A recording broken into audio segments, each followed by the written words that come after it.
Welcome to Clare's Storyland, the channel where we share stories that stir your soul, awaken your conscience, and leave you believing in the quiet strength of the human heart.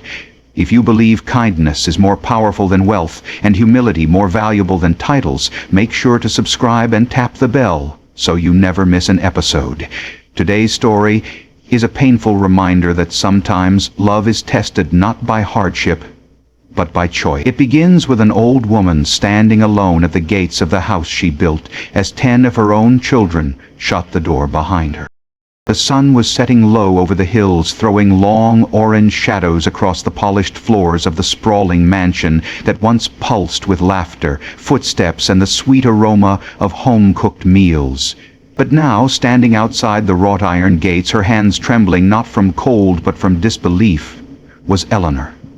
78 years old, with silver-white hair pulled into a neat bun, a floral shawl wrapped tightly over her thin shoulders, and a silence in her eyes that only comes from heartbreak too deep to name.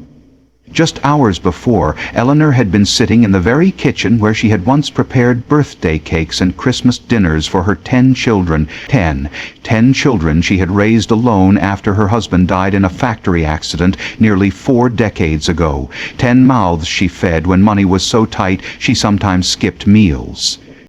10 minds she nurtured, teaching them to read, to save, to stand tall, all without ever asking for anything in return. And now all 10 had gathered in that kitchen not to celebrate her, but to evict her.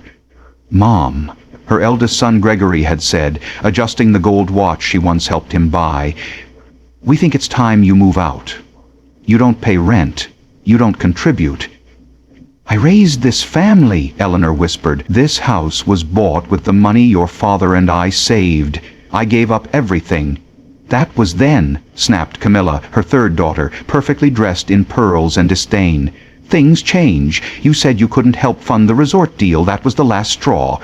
"We've asked nicely, Mom," another son muttered, "but you've got nothing to offer anymore. We love you, but—" "Love doesn't pay the bills," added the youngest with a smirk that broke something in her. The voices blended into each other like a cruel chorus, each note stripping away a piece of the life she thought she'd built. And then they did it. They opened the front door, handed her an old suitcase she hadn't seen in years, and closed the door behind her without a hug, without a tear, without a goodbye. And so, Eleanor stood there. Outside the mansion she once cleaned barefoot while singing lullabies, now a stranger to the children she'd once lived for. Neighbors watched from windows but said nothing. Some whispered. One offered her a blanket. She refused it kindly. Eleanor didn't cry. She didn't beg. She just walked. For miles. Until the road turned from cobblestone to gravel and the stars began blinking awake in the indigo sky. She found a quiet bench in a park she used to take her kids to, sat down, watched a squirrel scamper across the grass, and smiled. Not because she was okay, but because she knew something they didn't. Something they would soon learn.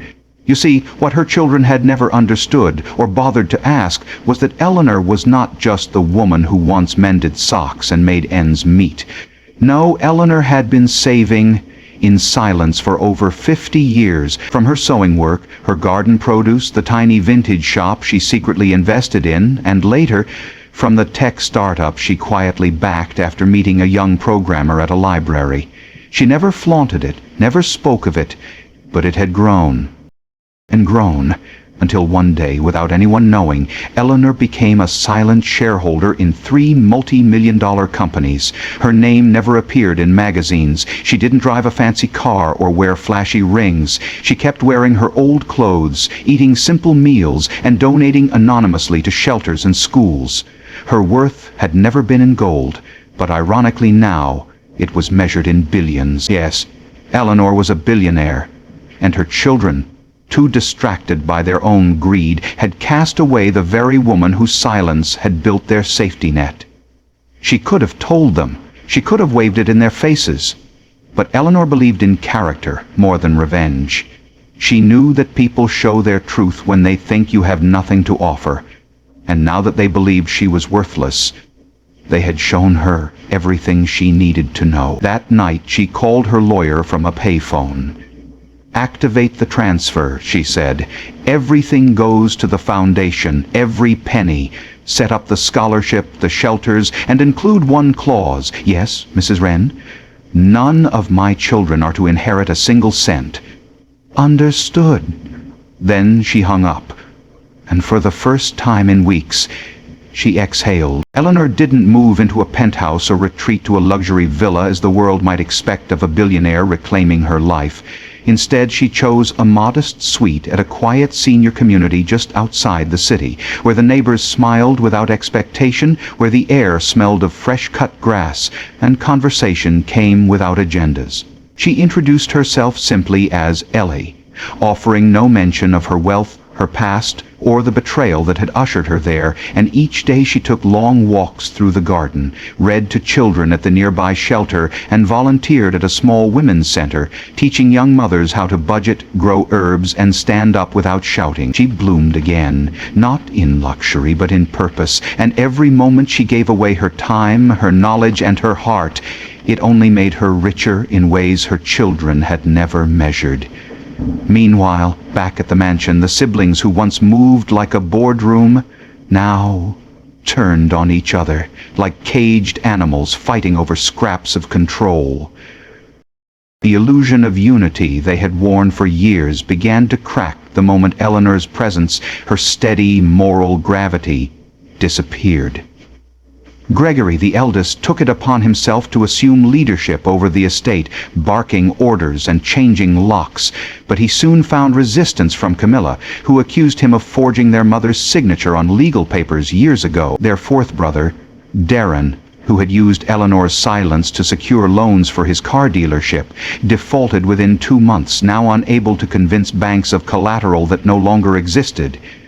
One by one, the 10 children, so used to Eleanor's invisible net catching their every fall, began slipping through the gaps. The siblings fought over the deed to the house, over credit cards left in Eleanor's name, over jewelry that had no real value but carried the illusion of wealth. They went through her belongings with eyes that saw only profit, but missed the handwritten letters, the faded photographs, and the carefully kept ledgers that detailed decades of quiet sacrifice.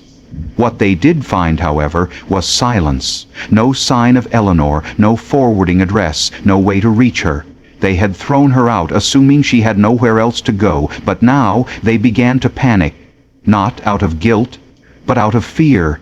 What if she told someone? What if the media found out? What if, despite everything, she had money and left them with nothing? And so they sent emails. They called her old number. They even hired a private investigator, but found nothing. Eleanor, it seemed, had vanished. In truth, she hadn't.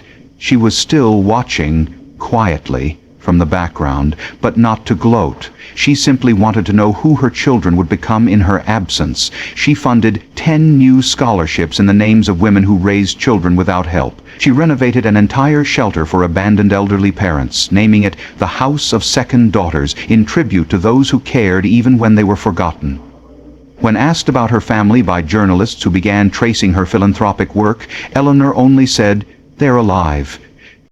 And that's enough. But the world, as it always does, has a way of peeling back truth, and one day a curious intern at a local paper stumbled upon public donation records that traced back to a hidden trust, the Wren Foundation, and slowly pieced together the story of a woman whose quiet wealth had built an empire of giving. The article went viral, not because Eleanor flaunted her fortune, but because she had done what so few ever do. She gave it all away after being abandoned. "The billionaire mother who chose strangers over her own children," the headline read, sparking debate, awe, and shame across millions of screens. By the time the story reached her children, it was too late. Eleanor's face was on the news, her voice in podcasts, her story in classrooms. The 10 siblings who once scoffed at her simplicity now sat in their separate homes, avoiding each other's calls, each reading the same truth. Their mother had been worth billions, not just in money, but in grace, and they had thrown her away over a resort deal and rent. Some cried. Most panicked. A few tried to reach her again. "Mom, it's me," one voice message began. "I think we made a mistake. Please call." Another wrote a letter. "I didn't mean it. I was under pressure. I love you." But the letters were returned unopened, the calls unanswered. Eleanor had made peace with their absence. She no longer needed their love, because it had been conditional, and she had finally learned that conditional love isn't love at all. At a small banquet hosted in her honor that winter, Eleanor stood at the podium holding a cane carved from cherrywood, her spine straight, her eyes clear behind delicate glasses. She didn't talk about the betrayal. She didn't mention her children. She spoke instead about dignity. "When people think you have nothing to offer," she said softly, "they often show you who they truly are. And when they think you can no longer serve them, they stop pretending to care. But that's a gift, because it clears the path. It shows you who deserves your time, and more importantly, your silence." The crowd applauded. Somewhere in the back, a social worker wiped a tear. And in that moment, Eleanor was no longer just a mother or a billionaire or a cautionary tale. She was a mirror the world had to look into. Among the 10 children, there was one who had not spoken much during the day. Their mother was turned out. Not because he agreed, but because he had always been the quiet one, the one who kept his voice low and his regrets buried deeper than the others ever noticed. His name was Michael, the 7th child, the middle son, a software analyst by profession, a loner by nature, and perhaps the only one who had once stayed up late in the kitchen just to listen to their mother hum while making soup, too shy to say thank you, but always remembering the warmth of her touch when she reached up to smooth his hair. When the article broke and the world learned that Eleanor Wren, the quiet old woman who had been dismissed like yesterday's news, was in fact the billionaire behind the Wren Foundation, it felt to Michael less like shock and more like a mirror cracking. He didn't weep, not at first. He simply sat on the edge of his bed for hours, staring at the wall, hearing again her voice saying, "You don't need to be the loudest to be the kindest." He had been silent when it mattered, and now the weight of that silence was louder than any apology. The next day he called his older siblings. None picked up. He texted Gregory, "We need to talk about Mom." The reply was short, "Don't make this worse." Camilla responded only with a news article link and a bitter emoji. That was the difference. They were embarrassed. He was ashamed. So he packed a small bag, took a week off from work, and began calling every shelter, center, and retirement community listed under the Wren Foundation's reach. "I'm not here to claim anything," he told one of the secretaries. "I just want to find her. Not as a billionaire, just as my mother." Most places didn't respond. Others were kind but firm. One said gently, "She doesn't want to be found." But he didn't stop. He traveled by bus, by train, slept in cheap motels, stopped at community gardens she might have helped fund, spoke to women who had attended her workshops. Some remembered a soft-spoken old woman who smelled like lavender and cinnamon. One said, "She told me once, the ones who love you conditionally are the ones who'll vanish when you say no. Michael, listen." He took notes, and slowly a picture began to form. A trail of grace and service so vast it humbled him.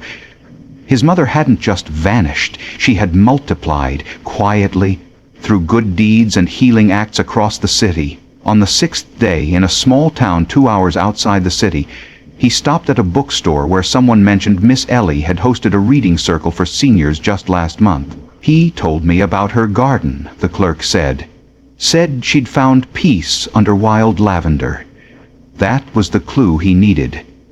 Eleanor had always dreamed of a cottage surrounded by lavender, ever since Michael was a child and they used to walk past the flower shop that smelled like Provence. And so, following instinct more than logic, he asked around for retirement cottages near lavender farms. By nightfall, he arrived at a small community named Willow Grove, perched on a hillside with walking trails and wild gardens.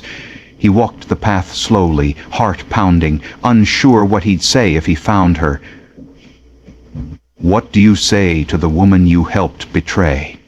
He passed a greenhouse, then a bench, then saw her, sitting in a wicker chair, pruning a rosemary plant, a wide-brimmed hat shading her silver hair.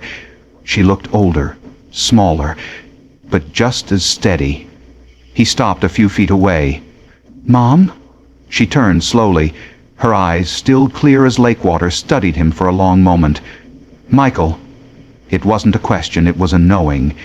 He took a cautious step forward. "I didn't come for money, or forgiveness.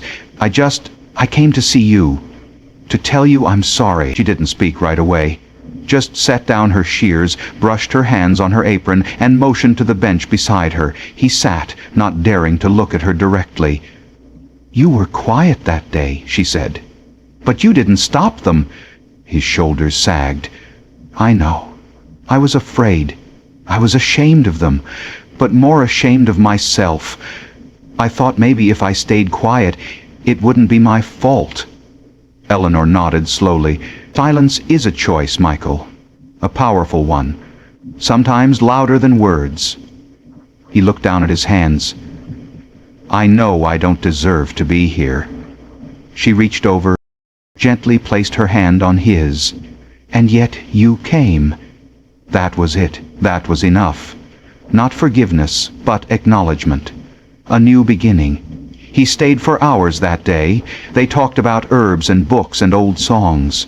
He helped water the garden. She showed him photos of the center she was building for abandoned elders, a place where no parent would ever be discarded for not being useful anymore. Before he left, she handed him a paper envelope. "This isn't an inheritance," she said. "It's a seed. Do with it what you believe is right." Inside was a check. Not for millions, but for $5,000, and a note, "Rebuild what you helped break, starting with yourself." That night, Michael wept in his hotel room. For the mother he almost lost, for the family that had fractured beyond repair, and for the quiet grace that had chosen redemption over revenge. The sun rose gently over Willow Grove that morning, soft gold spreading across dew-speckled lavender and the still porch where Eleanor sat, pen in hand, signing the final version of her will with the same steadiness she had used to tie shoelaces, mend broken toys, and hold her tongue through decades of quiet sacrifice. The attorney beside her, a kind-eyed woman in her 40s, watched with reverence, fully aware that this document wasn't just a transfer of wealth, but a declaration of values. Eleanor didn't ask for monuments or tributes. Her instructions were simple. Nearly all of her fortune, stocks, properties, silent shares in tech startups, and personal savings, was to be distributed to programs that protected the elderly, educated young mothers, and funded homes for women discarded by the very families they once fed. One clause, however, remained sealed until her passing, a final letter to her children, to be opened only after her death and read in the presence of a court witness. It would take 2 more winters before the moment came. Eleanor passed peacefully in her sleep, a book on her chest and a tray of uneaten strawberries beside her, in the cottage where peace had finally found her. The media mourned her as the billionaire who chose love over blood, and while the world celebrated her as a quiet icon, her 10 children sat in a cold conference room days later, faces drawn, uncomfortable suits clinging to nervous skin, waiting to hear what, if anything, she had left them. The lawyer opened the envelope and began reading aloud. "To my children, I once believed that blood was thicker than water, that no matter what, a mother's love would always be enough to guarantee her place in your lives. I was wrong. I gave you my youth, my body, my savings, my loyalty, and when I could give you nothing more, you called me a burden. You opened the door, handed me a suitcase, and closed the chapter like I was an unwanted footnote. But I thank you for that moment, because in that silence I remembered my worth. I remembered that love, to be real, must never be conditional. I do not leave you money. I leave you memory, and I hope someday it humbles you." The lawyer paused. No one spoke. Even Gregory stared at the table, his jaw tight, Camilla pressing a napkin to her lipstick-smeared cheek. The letter continued. "To Michael, you came not with empty hands, but with a full heart. You sought no inheritance, only truth. For that I leave you the deed to the listening garden, a place where regret blooms into redemption. Use it well, share it freely." The letter ended simply. "Love is not a currency to be earned. It is a light to be protected. I leave mine where it will not be forgotten." The silence that followed wasn't peaceful. It was hollow. And yet, in that hollowness, something began to shift, not publicly, not instantly, but in private ways. Camilla, weeks later, was seen volunteering at an elder care center, wiping the hands of a woman who hadn't spoken in months. Gregory stepped down from a corporate board to join a quiet outreach program that supported single fathers. Not all the siblings changed. Some grew harder, bitter with the world for witnessing their disgrace. But others, a few, began showing up at the listening garden, where Michael had hung his mother's favorite quote in wrought iron across the archway, "When they forget you, remember yourself." The garden flourished. Young and old came to sit in the sun, write in journals, plant wildflowers, or simply be silent, together. There were no lectures, only benches, no sermons, just soil. And in that sacred quiet, Eleanor's legacy took root. Her wealth had sparked headlines, but her wisdom, her courage to walk away, to forgive without forgetting, became a map for those whose hearts had been left out in the cold. Years later, on what would have been her 85th birthday, a little girl stood in the middle of the garden, holding her grandmother's hand. "Who built this place?" she asked. The woman smiled, a mother who remembered herself when her children did not, and the child, without fully understanding, nodded, as though tucking the truth somewhere deep for safekeeping. That night, under the stars, a single candle flickered beside a plaque near the entrance. It read, "In honor of Eleanor Wren, who gave the world more than it ever gave her back." But she never needed it to, because her wealth in the end had nothing to do with money. It was the strength of walking away with grace, of giving without being thanked, of rising without dragging others down, and above all, of choosing to be light, even when surrounded by shadow. Love is not proven by words or gifts, but by presence, especially when the hands are empty. Eleanor Wren's story reminds us that wealth without character is bankruptcy in disguise, and that the truest form of power lies in knowing your worth even when others forget it. We live in a world that sometimes measures people by their usefulness, but your value is not tied to what you give, it's rooted in who you are. Never allow anyone, not even your own family, to define you by your wallet. Real love stands beside you when you have nothing left to give.